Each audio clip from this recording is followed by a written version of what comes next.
এখন বৃষ্টি হলে কেমন লাগে বলো তো বন্ধুরা। আমি নিচের থেকে রান্না বান্না সেরে উপরে এসে একটু শুয়েছিলাম, এখন দেখি বৃষ্টি পড়ছে। এটা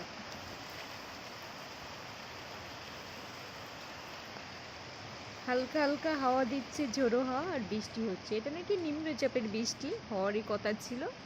সকাল থেকেই গুড়ি গুড়ি বৃষ্টি পড়ছিল।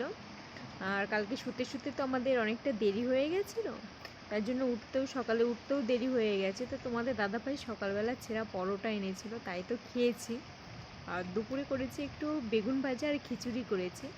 আর পেঁয়াজ লঙ্কা কেটে রেখে দিয়েছি, যখন হচ্ছে খাওয়া হবে তখন হচ্ছে যে যার মতন ডিম ভাজা করে নিয়ে খাওয়া হবে। আমার শ্বশুর আর শাশুড়ি যেহেতু আগে খাই, আর তোমাদের দাদাভাইয়ের হচ্ছে কাজের থেকে আসতে একটু লেট হয়ে যায়, আমরা পরে খাই। তো হচ্ছে মাদেরকে বলে এসেছি যে তোমরা যখন খাবে তখন ডিম ভাজা করে নেবে, আর আমরা যখন খাবো তখন আমরা পরে করে নেব।